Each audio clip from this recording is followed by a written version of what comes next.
Hi, everyone. I'm Angela, and this is my husband, Dan. And hey, happy International Women's Day. Women's Yes, Day. awesome. That's funny, but I just so happened yesterday I put out a video about my mother. She was so excited she couldn't hardly stand it and had to get a hold of us to tell us, I just bought this retro red refrigerator. You won't believe it. I'm going to show you a picture of it now so you can see it. Let's see, share screen. Here it is right here.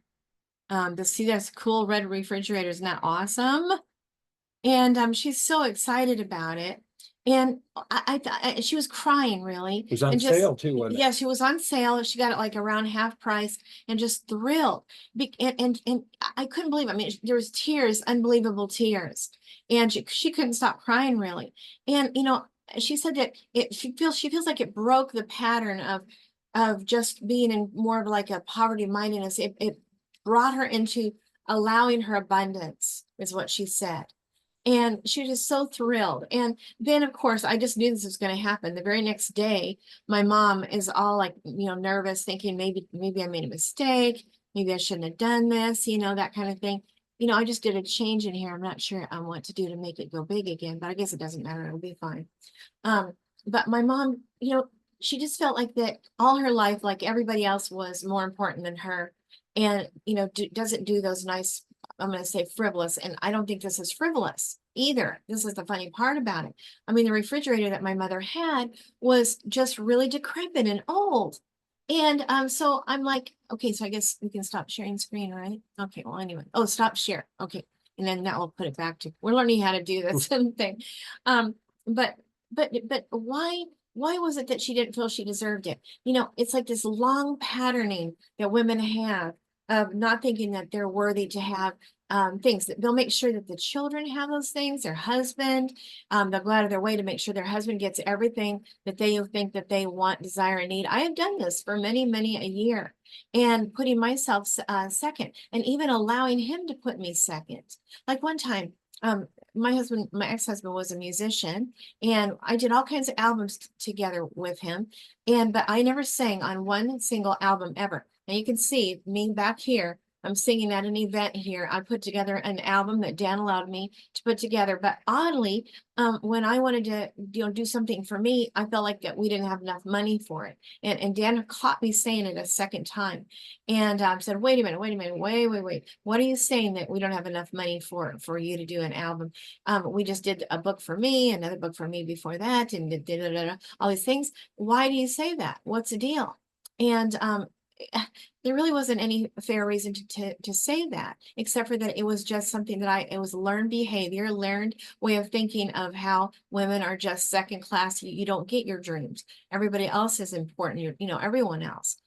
And besides, not only that, but the religion that I grew up in kind of taught that, hey, we're in the end times.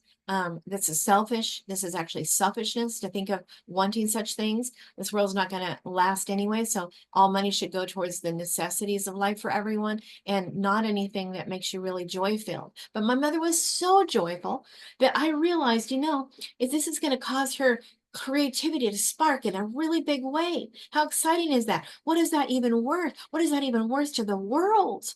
Wow. And so, Dan, he had a woman mentor.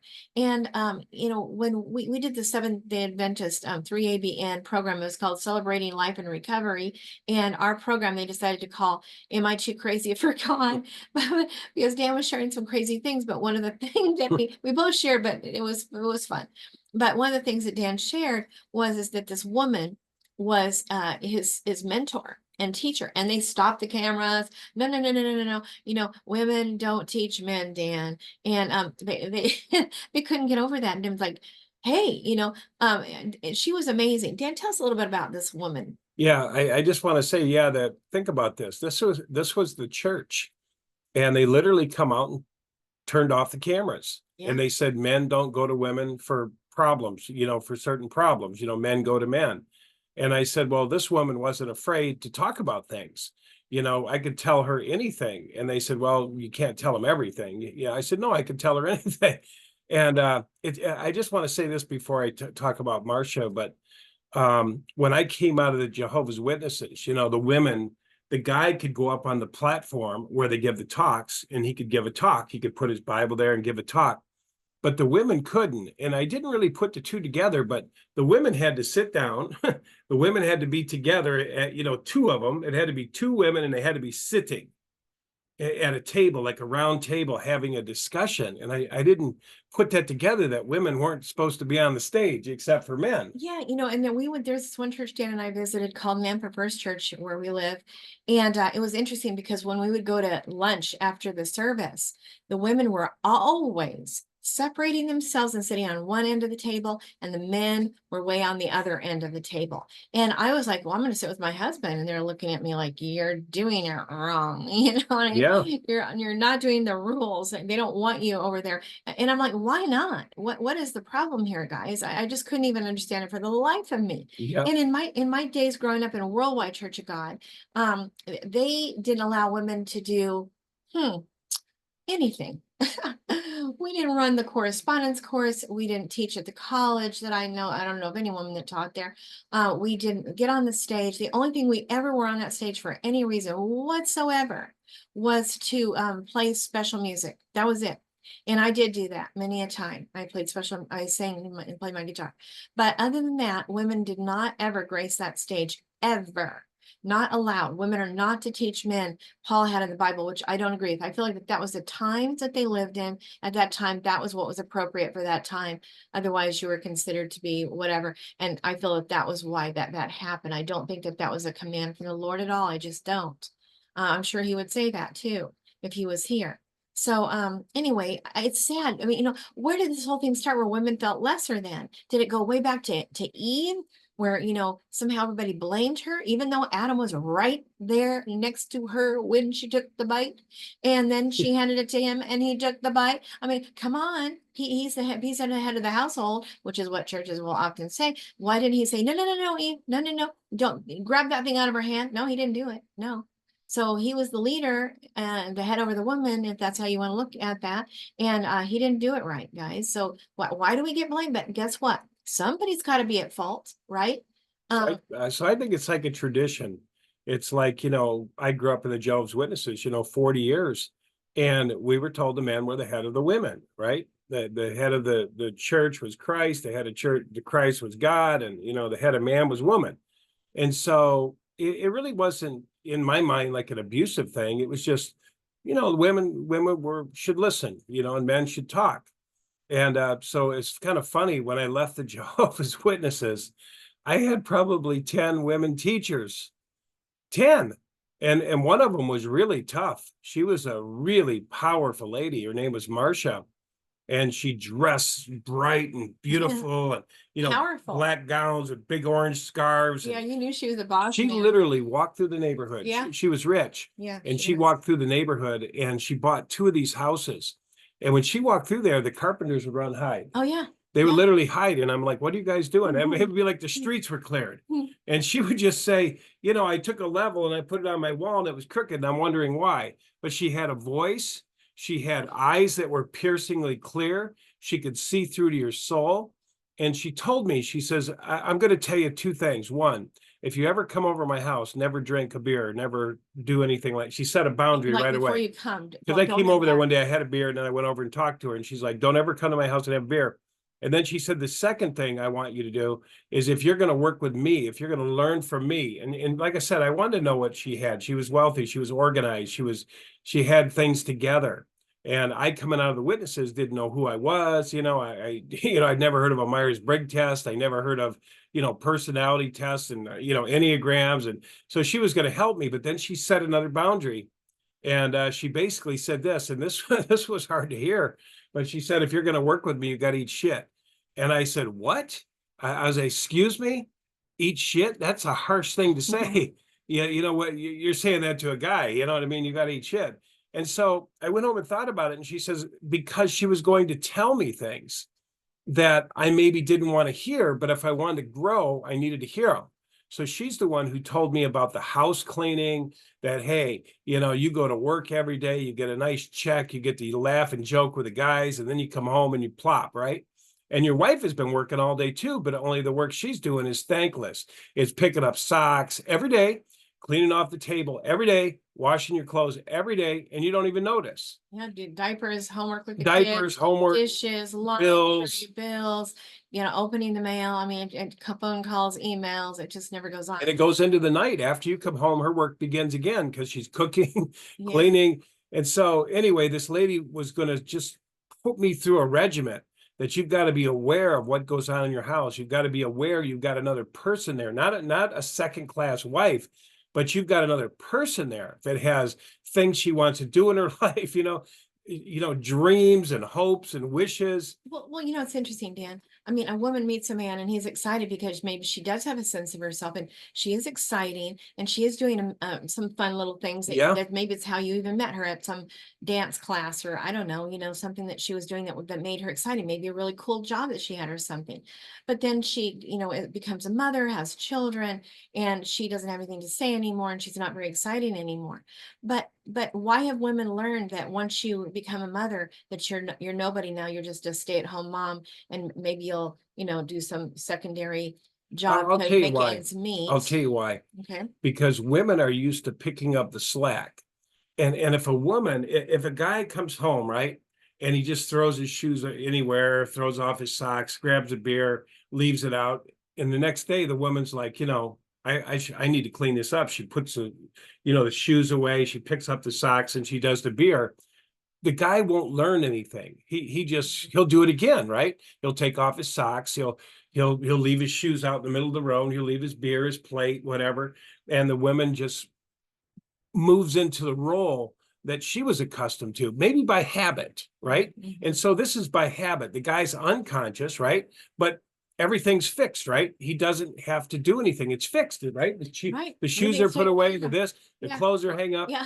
So it's really not, I don't want to make this about like guys are being bad. It's just more like habits. It's habits and then women's inability to have a voice to speak to it. Yes, like, okay, today we were at this fruit stand. Can you believe it, guys? It's March, barely March, and we went to a fruit stand. It was great. We had a lot of stuff. But this girl, she was saying, hey, it's happy International Women's Day. I'm like, what? It is, and I thought how funny. I just put this little thing out about my mom, feeling so cool that she give herself some love and luxury, a luxury that she didn't think she deserved, and she's breaking the patterning. Well, the girl says, you know what? My dad was a feminist, and I never really knew what that meant, but it meant they believe in women and they think equal rights for women, that kind of thing. Well, she was raised that everybody does their part. So now she's married, and she said that her husband cooks as much as she does. He cleans as much as she does. They share equally everything. They both work. And they lead lives that are equally as important as the other. No one's more important than the other, and they share everything equally. And that was due to the way that her father raised her. And I thought that is so majorly cool. Well, I guess her boss, who was standing behind, when she said, hey, did you know that today is, Happy International Women's Day? And he goes, yeah. And he goes, takes his picture and he shows it to Dan. And it's a tire that was ground off by a curb. And I was like, I wonder what. Was it No, it was a metal. Oh. It was a steel tire, and it looked like it was put up against a grinder, and the rubber was all mangled. And I said, it looks like a tire that hit a curb. And he goes, yeah, International Women's Day. This is what we have to deal with as guys. Yeah, these stupid women is what he was saying. Yes. So I was furious, as you can imagine. And I said, something, you just deserve to be put in jail, and your mouth is taped shut. That's what I said. I don't know why that came out of my mouth, but that's what I said. You deserve to be in jail and tape put on your mouth so that you can't talk. So anyway, I want to tell you what people said about that beautiful, gorgeous refrigerator. Red retro refrigerator my mom bought. So Andrea says, oh geez, she says, love it, and I love she did it. My mom was the same. It was always maybe next time or one of these days. She passed away at 43 years of age. Next time and one of these days never got here. Do it now, she says. Oh, wow. And then Dina says, I agree. I know a young lady that cares for her children, but never takes time for herself. How can they learn to meet others' needs if their everyone is given to them, the children? My mom, they grew up feeling that that's selfish, and then the parents wonder why this is still going on, okay? And why this is not ending. So then Diane says, it's all about having self-esteem and self-worth. These attributes are instilled during the formative years of a child's life by their parents. Those who have not been raised with love, respect, and acceptance can still become self-aware as adults. They can be, okay, who develop self-esteem later in life. They become, so acceptance can still become self-aware adults who develop self-esteem later in life. No one keeps the person down more than themselves. To stay down is a choice. My mantra is, because I'm worth it. P.S. Now take mom out to buy the matching stove and dishwasher, and I say, was toaster, that red retro toaster. I love that. The matching stove and dishwasher, because she's worth it. And amen. It's like, my mom got that on sale because she desperately needed it. It wasn't even that, it was a cool thing that she could get because she had extra money. She doesn't. But she had a very decrepit refrigerator that I'm thinking that it's 1970s. Yeah. Right? Yeah. Yeah, I'm sure. And she has two refrigerators, but they're both in her kitchen. And this one is just decrepit. And so it was to replace that one. It's really a huge, big, hard to get into, rusting. It's gross. But she would not give herself that, I don't know, joy of taking care of herself, her needs, her wishes, that thing that bothered her so much every day, day in and day out. Well, I'm not any better, okay? I'm getting there, but I'm not any better. So I needed a desk. I've been putting up with this desk. I got it from Dan. When I met Dan, he had it. And it's become our desk for everything. Well, now I got a new computer the other day because mine completely died. And I have now two screens. The guy set me up to two screens. And now my desk is absolutely too small. And it really, it's not that great of a desk. It's a real simple, basic, smaller, something that's more higher quality, something you might buy at Walmart, and I really needed a bigger desk. Well, so it's discussed, I just need a bigger desk, but I'm feeling like I really don't want to spend the money on this. Why? You can buy it for $250 used somewhere, and what's the problem, right? A nice, bigger quality desk. And so anyway, I did, I had the guilt about it, like I shouldn't be spending the money. Well, then Dan says, we've been wanting to put carpet in that office. If we're going to change out the desk and all that, we might as well go ahead and get the carpeting in. So, oh my God, now we're going to spend money on carpeting.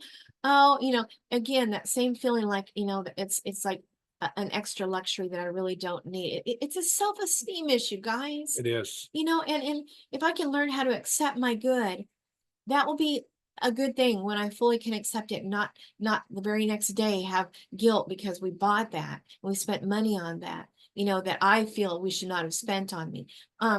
Same thing with my mom. I knew it when she bought that refrigerator. She's crying tears of joy. I can't believe God's so good to me. I'm breaking this curse of not allowing abundance in my life, and I'm so excited. And I thought to myself, the very next day, she's going to be wishing that she didn't buy it. I just know it. I know how us women are. And sure enough, I called her and I said, Mom, how are you doing today?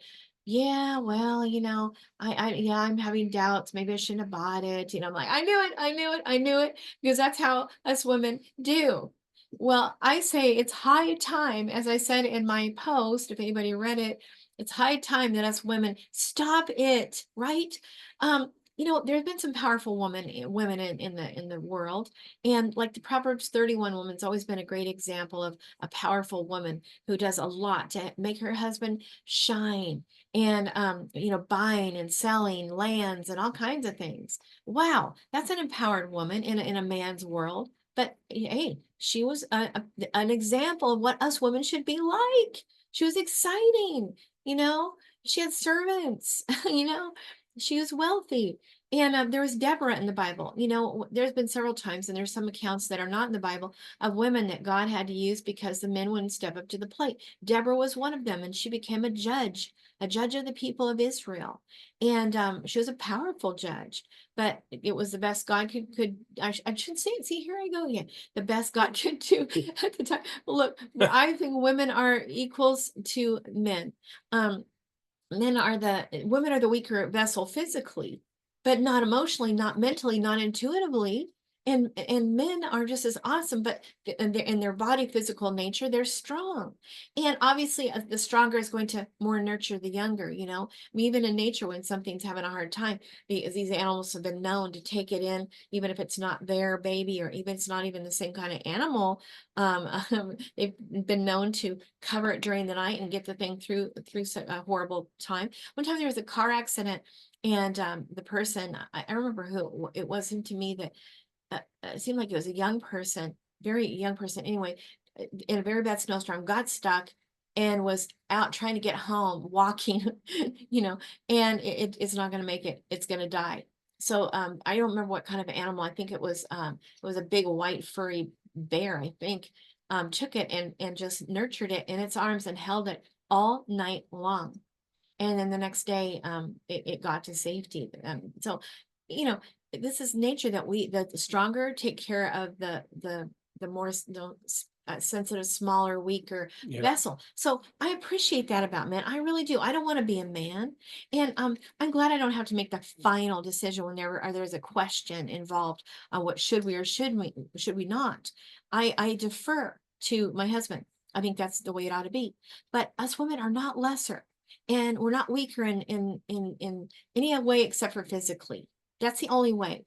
And so should it be that, you know, woman has to take the extra load, the heavy load, if they both work and they come home, shouldn't it be, you know, where everybody's doing their part? So I say yes, and I say it's high time that we start looking out for ourselves, saying what we need and want. If you want a refrigerator, you really need it, start to think to yourself, look, I use that. Let's use my desk. I use that desk every single day. Yeah. It bothers me. It was getting old, and it made me Cramped, feel, small, yeah. And the drawer that he pulls out with the keyboard on it, you know, it was just particle board. it was worn out. I needed a new one, but it's like, look, just say, look, I need a new desk. This one's getting old. It makes me feel this feeling of, my mom's refrigerator, you know, that feeling. We could get that out of our lives. Why would you want to live in that day in and day out? Don't you think that affects how we feel about life when we have to be on this desk? We think it's kind of, you know, creepy, and we're on it all day, day in and day out. I mean, come on. It's like I told Angela too. I said, could you imagine now? Now, you know, the cool thing about this is, you know, us guys, if we will tune into our wives a little bit, I think wives have a lot to say, a lot to contribute.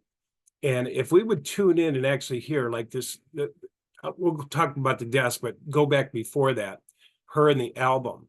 I had heard about that album for years, but it was a whisper, and I didn't tune in. She's like, "Oh, I want to do an album one day." I said, "Oh, that'd be nice," and that was it. And then one day, that's what she said. She says, you know, and I said, "Well, why can't we?" And she said, "Well, what do you mean?" She said, "Well, we don't have any money for me." Anyway, she walked away, and I said, "Whoa, whoa, whoa, whoa, wait a minute, wait a minute." You know, and I tuned in. I think us guys, we should tune in, because what I've experienced from this tuning into my wife, this other person, this real person, you know, not this, you know, secondhand, second class, you know, maid on the deck, but this woman that has dreams and goals. Now I get to experience now an even more beautiful woman, because I see a woman now that can share her talents. I get to watch my wife sing. I got to watch my wife make that album. She was in a recording studio for what, a year?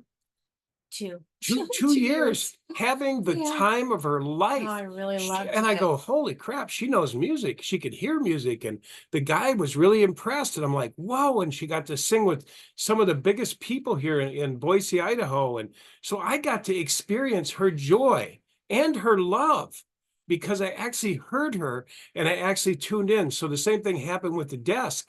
When, you know, we started looking at the desk, I thought, boy, I bet she'd like to have a really nice, you know, kind of fine desk with, and I could picture a cup of coffee on it, a nice coaster and a candle. And yeah, you know, and then I thought, man, this carpet I can't even look at. You know, I thought, well, you know, if we're going to put a big 200-pound desk in there, we should maybe put a piece of carpet on the floor, right? You know, a few $100 for a piece of carpet, and, you know, put the desk in there and put it back together, and maybe color the cabinets a little bit, because I do wood finishing. So I thought I'll put a little color on them and match them. I said, oh man, that room would look kind of like a little showroom, you know? And then I thought, wow, I bet, oh my God, she would really enjoy it in there. And it wouldn't be like this orange desk, particle board desk, rickety, it wasn't quite that bad, but No. it was just getting wore out. It was time for even something fresh and new. But you know what? I had to help with that decision. I could have easily snuffed it out, couldn't I? No, I easy. could have said, "Oh, look at it, still works." A lot of guys do this. We walk into kitchens all the time, and guys open the doors and they go, "They work. They work. What do you want? Yeah, What are we do you doing? want me The to doors to your work. kitchen? It's okay. It's this," and the woman just Yeah. goes, Ugh. and she It's walks, ugly oak, right? It's ugly and oak. she, Oh, yeah, and she walks in the other room. But I thought, man, and I started seeing this. I think this is what helped me. Do you know that? yeah. Because when I came to Boise, the women were even less, a lot of them. I'm not Low going to say self-esteem. all households, but the guys were in the kitchen making the decision. I will not have white. I will not do this to my house. My wife, and the wives would go off with her head down. Right. And I really started to see it there. And I thought, Really man, bad. this ain't right. No. This ain't right. No. And I started kind of It's standing hard up for me to see. for the women. If a guy liked the kitchen and I saw the women liked another color, I'd say, well, why don't we just add a little bit of this, just and the guy said, oh, only a little of that. And I would work it and make it kind of like the women liked it. But I started seeing, but then I had to take a look at my own wife. I had to take a look at what she's doing. I had to like put on my glasses, right? So I went in the office and I put on my glasses and I said, yeah, this don't feel that good in here. Cause it's not fun if you don't have if a room is energy, right? A room is energy. Mm, And mm, so she's in that energy mm. of this is a workplace. This is kind of, it just doesn't feel elegant. No. And so anyway, that's what we did. And we got a piece of carpet going in tomorrow. But you know what Go else you ahead. did? Yep. One of the other problems is that, the doing of getting carpet into a room means everything in that room has got to be emptied out, including in the closet, which that was like my organizer thing. I had a filing cabinet in there, shelving, all kinds of stuff on the shelving to the nth degree, highly, loaded to the gills. And then it all had to come out, and we had two bookcases, no, three, loaded full of books to the top to the bottom, big old things, all had to be taken out, and huge heavy filing cabinets. And I just, to me, that's like asking too much, So I tuned in and I thought, okay, again, it's just tuning in a little bit, like thinking, she don't have to move this stuff. Like I can grab those boxes. So she went to the recording studio. I did. I And she's did. worth it. Oh my gosh, you guys. I actually, I realized that this is what's going on, right? So I'm like, you know what? I've got to finish this song I started back in December. It's a song I wrote. And I'm like, why am I not doing it? So anyway, I'm like, that's it. Like, Dan, is it okay if I call the recording studio? Yes, absolutely. So last night, 3 hours, I did this great work on my song, really great. It's like, wow, this is a great song. And even the recording guy said, this is a great song. I'm so excited. It's called I Am Here. It's God Oh talking. yeah. I Am Here. Really great song. You're gonna love it. I can't wait to share it with everybody. Yeah. So I was gonna say, so Angela kept saying, yeah, I've got to empty the bookcases, I've got to pull that stuff out of there, I've got to move those boxes out of there. And yeah, I want to do this. And I'd really love it if those bookcases could be, toned, because it's just the yellow oak, right? I don't want that anymore. If I'm gonna get a new desk, but I feel guilty asking. It's a lot of work. Yeah, so I just kind of tuned in and I thought, I could move the boxes, yeah, the little file boxes, square boxes. So I said, well, I'll just work an hour, while she's at the studio. And I put the boxes in there and then I took out this metal rack and I put it in there. And I said, well, I went out in the garage and I got these couple of big bins.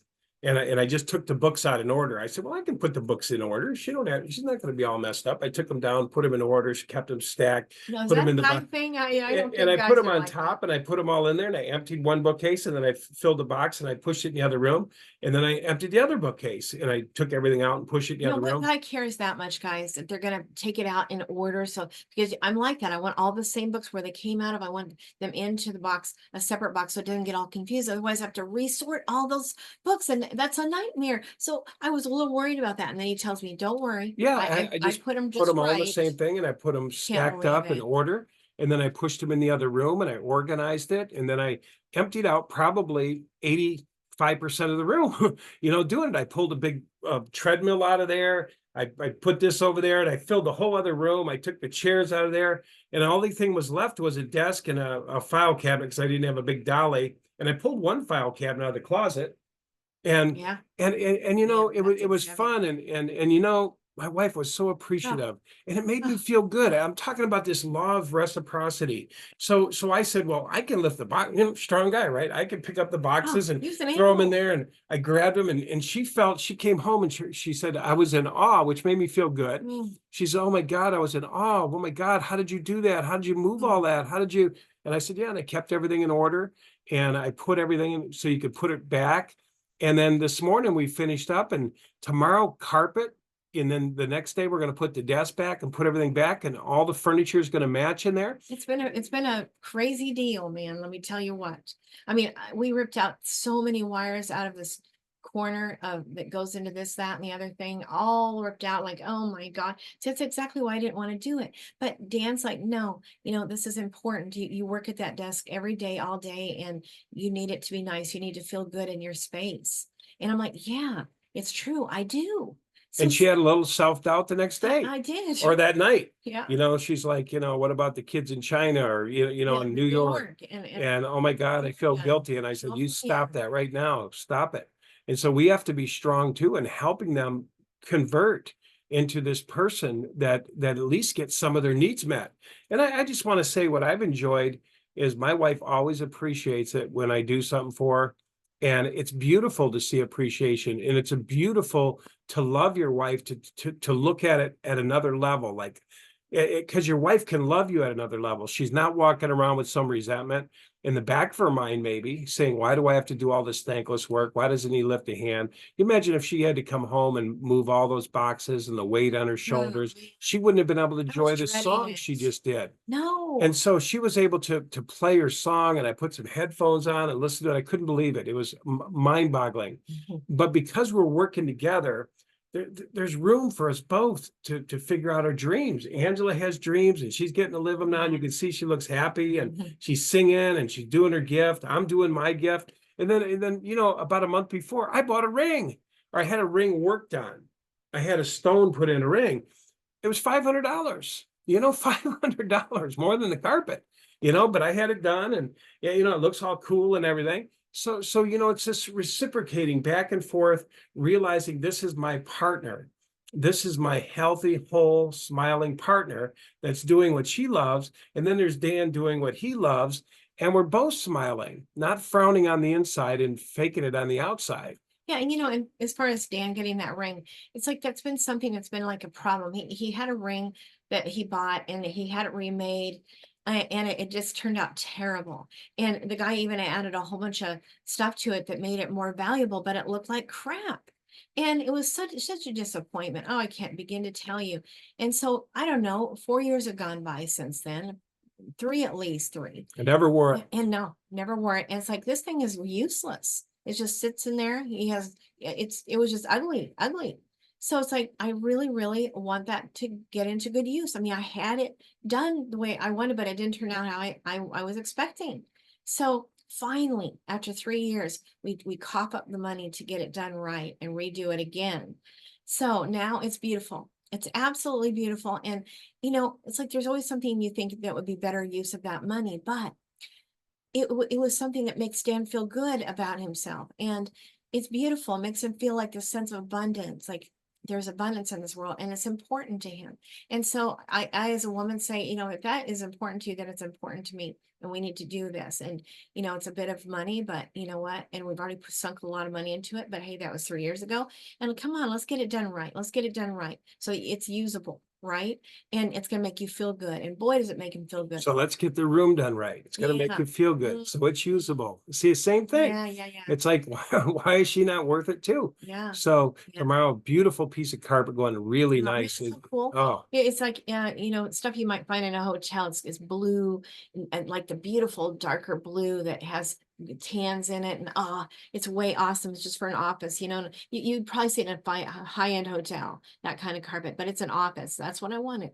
So that's what I'm getting. So anyway, you guys, happy International Women's yes. Day. You are worth it. I am by the way, I am a woman and I'm an empower her life coach. That is my position that I am doing in life now. I love it. And if you feel like you want to talk about something that's near and dear to your heart, wanting to become more empowered as a woman and getting your voice and I don't know, getting a handle on having a life that fulfills you, then let me know. Email me at Angela's Inspirations. That's an S on the end of both those words at gmail.com. I have a website that's almost up and you can schedule that way here real shortly. But in the meantime, you can just email me and we can schedule something. And by the way, too, Dan is now an intuitive breakthrough coach, a great guy, full of wisdom. You know, you can't go wrong with Dan. So if you ever want to talk to Dan, feel free to. We're again, today is Women Empowerment. You know, Women Day. Women are important I'm day. so glad they're bringing some attention to that. Me You know, too. I think guys are going to say the first response is going to be, "What the hell's an what's it called? International?" What they're going to go, "What the hell's that Yeah, about?" yeah. Yeah, you know. Happy Women International Women's Day. Happy, Yep. yeah, that's the name, but happy, instead of Happy Mother's Day, Happy International Women's Day. So women are important women. You got to start stepping up to the plate and feel that you're worth it because you are. And men, you are worth it too if you're not feeling good about yourself. Well, let's get you on track. Dan was a great guy to talk to. Let's get things turned around with your relationship, whatever it is that you're trying to make better in your life. And let's work on it. Let's work on it together. Yeah, that's right. You're worth it. That's right. All right, guys. Well, we love you. Thanks for listening. And happy International Women's Day. All right. All right. All right. Happy Have a great rest of the International night. Women's Day. And hope you all go out to dinner tonight. Yes. All right. Wow. Yeah, well, it's probably too late by the time this goes out. All right, guys. We love you. All right. Take care. Love you. Good night. Bye-bye.